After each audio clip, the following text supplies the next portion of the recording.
એક ગામમાં એક ખૂબ જ ગરીબ પતિ પત્ની રહેતા હતા. પતિ પોતાના પરિવારનું ભરણ પોષણ કરવા માટે મજૂરી કરતો હતો. એક દિવસ 3 સાધુઓ એમના દરવાજે આવ્યા. મહિલાનો પતિ કામ માટે બહાર ગયો હતો. ત્રણેય મહાત્માઓએ બૂમ પાડી, ઘરમાં કોઈ છે? મહિલા ઘરની બહાર આવી અને જોયું તો એના ઘરના દરવાજે 3 સાધુઓ ઊભા હતા. મહિલાએ એમને પૂછ્યું, હું આપને ઓળખતી નથી, આપ કોણ છો? એટલે એક સાધુએ પૂછ્યું કે બેટી, તું અમને 3 સાધુઓને ભોજન કરાવીશ? એ ગરીબ મહિલાએ કહ્યું, તમે ઘરની અંદર પધારો, હું તમારા માટે ભોજનની વ્યવસ્થા કરું છું. એટલે એક સાધુએ પૂછ્યું, હે દેવી, શું તારા પતિ આ સમયે ઘરમાં હાજર છે? એટલે એ મહિલાએ કહ્યું, ના મહારાજ, એ થોડી વાર પહેલા જ કામની શોધમાં ઘરેથી નીકળી ગયા છે. એટલે 3 સાધુઓ કહે છે કે હે પુત્રી, અમે તારા ઘરમાં પ્રવેશ નહીં કરીએ, પણ તું ચિંતા કરીશ નહીં. તારો પતિ આવે ત્યાં સુધી અમે ત્રણેય ઘરની બહાર રાહ જોઈશું. તારા પતિદેવ આવે ત્યારે અમને બોલાવી લેજે. આ રીતે 3 સાધુઓ એ સ્ત્રીના ઘરની બહાર રાહ જોતા રહ્યા. પણ સંજોગો વસાત તે દિવસે મહિલાના પતિને કોઈ કામ ન મળ્યું. એટલે એ વેલો ઘરે પાછો આવ્યો. મહિલાએ એના પતિને 3 સાધુઓ વિશે જણાવ્યું અને કહ્યું કે 3 સાધુઓ ઘણા સમયથી આપણા ઘરની બહાર રાહ જોઈ રહ્યા છે. તેમને ભોજન કરવું છે, પણ તમે ઘરે નહોતા એટલે તેઓ ઘરમાં ન આવ્યા. જો તમારી પરવાનગી હોય તો હું 3 સાધુઓને બોલાવીને ભોજન કરાવું. એટલે એના પતિએ કહ્યું, એમાં પૂછવાની શું વાત છે? જા એમને બોલાવ અને ભોજન કરાવ. પછી સ્ત્રીએ એના પતિની વાત માની અને 3 સાધુઓને પોતાના ઘરમાં બોલાવવા માટે એ બહાર આવી અને કહ્યું કે મહારાજ, હવે મારા પતિ આવી ગયા છે. મહેરબાની કરીને અમારા ઘરમાં પ્રવેશ કરો. સ્ત્રીની વાત સાંભળીને મહાત્માએ કહ્યું કે હે દીકરી, અમે 3 જણા એક સાથે કોઈના ઘરમાં પ્રવેશ નથી કરતા, કારણ કે અમારા 3 માંથી એકનું નામ ધન છે, બીજાનું નામ પ્રેમ છે અને ત્રીજાનું નામ સિદ્ધિ છે. હવે તું જઈને તારા પતિદેવને પૂછ કે આ 3 માંથી એ કોને પેલા ઘરની અંદર બોલાવવા માંગે છે. સાધુની વાત સાંભળીને એ સ્ત્રી પોતાના પતિ પાસે ગઈ અને પૂછ્યું કે 3 માંથી એકનું નામ ધન, બીજાનું નામ પ્રેમ અને ત્રીજાનું નામ સિદ્ધિ છે. એ 3 એક સાથે આપણા ઘરમાં પ્રવેશ નહીં કરી શકે. એમણે તમને પૂછ્યું છે કે તમે સૌપ્રથમ કોને ઘરમાં આમંત્રિત કરવા માંગો છો? પત્નીની વાત સાંભળીને પતિ તો ખુશ થઈ ગયો. તેણે કહ્યું કે એક કામ કર, આપણે બહુ ગરીબ છીએ, આપણે ધનની ખૂબ જરૂર છે, જઈને પેલા ધનને બોલાવી લાવ. ઘરમાં પેલા ધનનું આગમન થશે તો આપણી ગરીબી દૂર થઈ જશે, આપણે ધનવાન બની જઈશું. આજના સમયમાં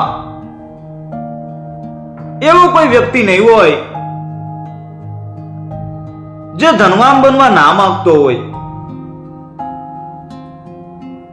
આજના યુગમાં તો પૈસા વિનાનો માણસ જાણે અધૂરો છે. દરેક વ્યક્તિ પૈસા થકી જ શક્તિશાળી બને છે. જે ધનવાન છે તે મોટો વિદ્વાન ગણાય છે, એ જ મહાન વ્યક્તિ ગણાય છે. પૈસા જ લોકોને ખુશ કરે છે. અમીરને માન અને સન્માન મળે છે.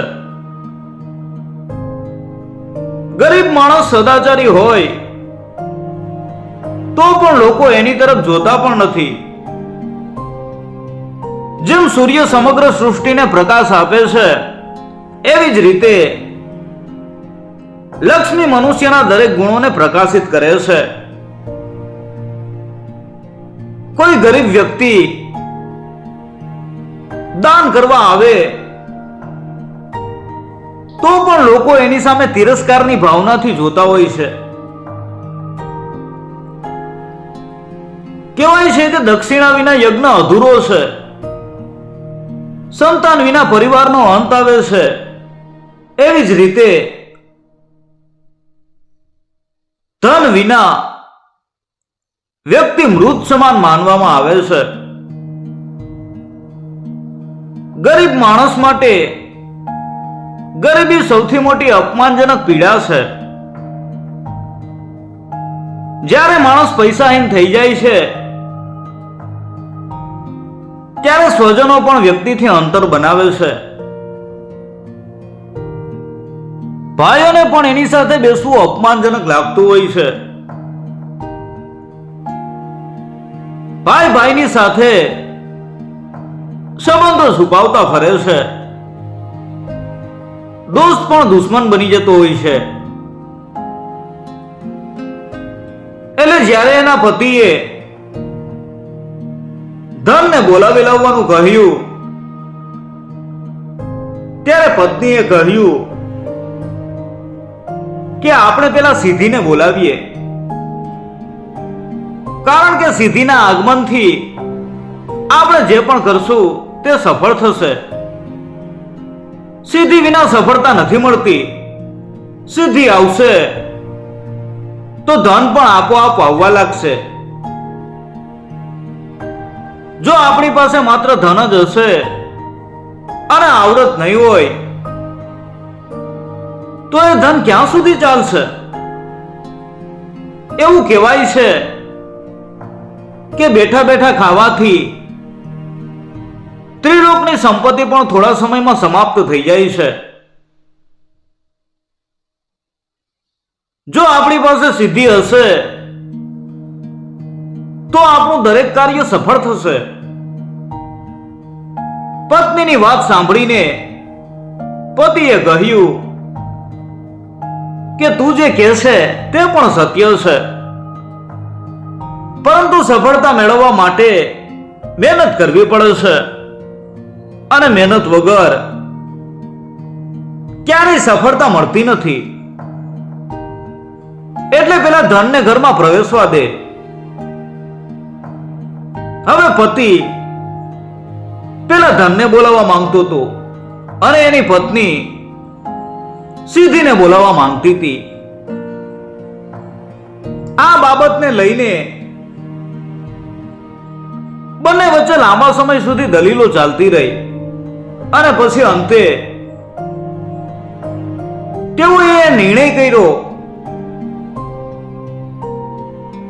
કે આપણે ત્રણેય સાધુઓને પૂછીએ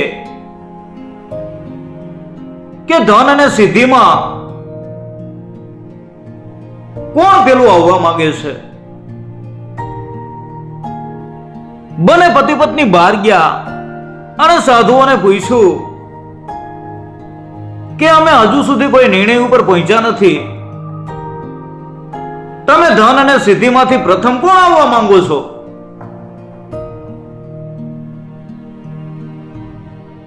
પત્નીના શબ્દો સાંભળીને ત્રણેય સાધુઓ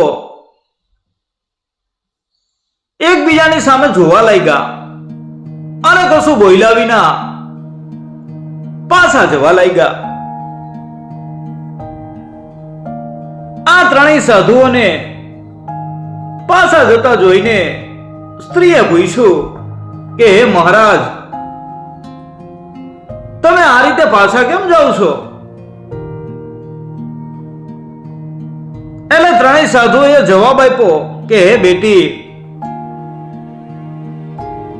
અમે ત્રણેય આવી જ રીતે દરેકના ઘરે જઈએ છીએ અને દરેકના ઘરમાં પ્રવેશવાનો પ્રયાસ કરીએ છીએ. જ્યારે દરેક માણસ લોભ અને લાલચને વશ થઈ અને પોતાના ઘરમાં ધન અને સિદ્ધિને આમંત્રિત કરે છે અને પ્રેમનો ત્યાગ કરે છે, અને અમે ત્રણેય એના દરવાજેથી નિરાશ થઈને પાછા ફરીએ છીએ. અમે ત્રણેય સાથે મળીને દરેક મનુષ્યના ઘરે જવા માંગીએ છીએ. કોઈ કોઈ જ પ્રથમ પ્રેમને આવકારે છે, બાકી બીજા તો લોભ લાલચને વશ થઈ અને પ્રેમનો ત્યાગ કરીને ધન અને સિદ્ધિને આવકારે છે. તમારા બંને વચ્ચે પણ પ્રેમનો અભાવ છે.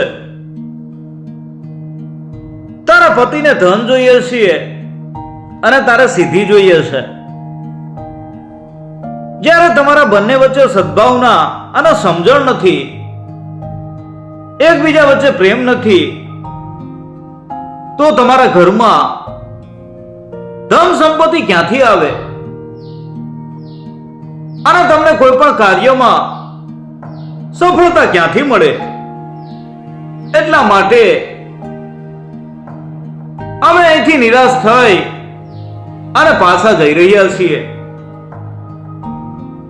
કહેવાય છે કે જ્યાં પ્રેમ હોય ત્યાં ધન અને સફળતાની કમી નથી હોતી,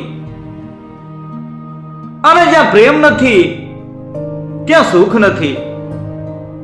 જેમની પાસે પ્રેમ છે એમની પાસે ધન ન હોવા છતાં પણ તેઓ ખુશ છે. જ્યાં પ્રેમ જ ના હોય ત્યાં વ્યક્તિ પૈસાનું શું કરશે? પ્રેમ વિના પૈસાની કોઈ કિંમત નથી. જ્યાં પ્રેમ નથી એ ઘરમાં હંમેશા વિખવાદ હોય છે, કંકાસ હોય છે, મનમાં અશાંતિ હોય છે. પૈસાથી ભૌતિક સુખ તો મળી જાય પરંતુ શાંતિ ન મળે. પૈસાથી સુવિધાઓ તો મળી જાય પણ સ્નેહ નથી મળતો. એટલે જ કહેવાય છે કે પ્રેમ, સ્નેહ, સંતોષ વિના ધન વ્યર્થ છે. જેમ વૃદ્ધાવસ્થા સુંદરતાનો નાશ કરે છે, આશા ધૈર્યનો નાશ કરે છે, મૃત્યુ આત્માનો નાશ કરે છે, ક્રોધ લક્ષ્મીનો નાશ કરે છે, અને ખરાબ લોકોની સંગત વ્યક્તિના સારા સ્વભાવનો નાશ કરે છે, વાસના શ્રમનો નાશ કરે છે, તેમ ઈચ્છાઓ, પ્રેમ અને સફળતાને આવતા અટકાવે છે. વ્યક્તિના ઘરમાં ધન આવવાનું એક કારણ એના દ્વારા કરવામાં આવેલા શુભ કાર્યો હોય છે. શુભ કાર્યો કરવાથી જ લક્ષ્મીનો જન્મ થાય છે. પ્રતિભાથી લક્ષ્મી વધે છે અને આજીવન ટકી રહે છે.